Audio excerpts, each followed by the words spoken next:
because it was the exact same color as the sky.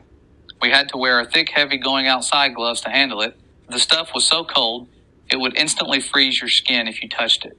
I don't remember what the temperature he said it was, but it was something like hundreds of degrees below zero, way colder than the normal ice that was outside. He had to carry it in a metal bottle that was kind of like a thermos. He let me play with the piece of it for a while. It felt lighter than a piece of normal ice of the same size, like it wasn't very heavy at all.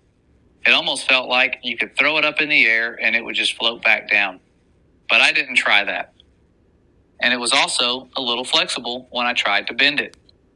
It didn't break like normal ice would. And even for a small piece, you could see through it. It was solid blue right from the surface. And here's the really weird part. It didn't melt into water. When it got warm, because we had it inside, it just started to shrink. It got smaller and smaller, but my glove never got wet.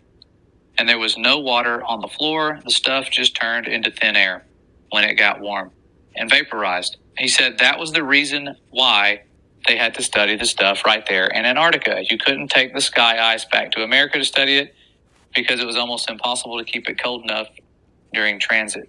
And then they shared a verse right here where it says, "And above the firmament that was over their heads was the likeness of a throne, as the appearance of a sapphire stone.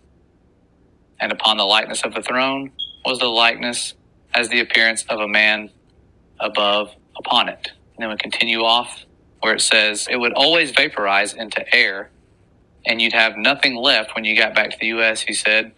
Russian scientists had discovered the same problem when they tried to take the ice back to Russia. So that was why they all had research stations in Antarctica. After maybe 15 minutes of handling the piece of sky ice, it was almost completely gone. Just a tiny little bit was left, and my glove was dry the whole time.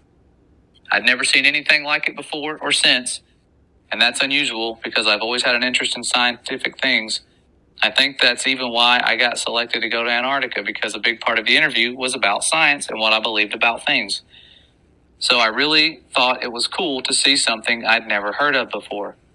The whole time I was at McMurdo, I heard people talking about the wall like that was a special place. It's pretty common to find ice walls and ice cliffs all over Antarctica. The whole place is ice, but it's all just normal white or clear ice. So I asked my friend where they get the sky ice from, and he said it comes from the wall. I don't remember exactly how he described it, but apparently there's a huge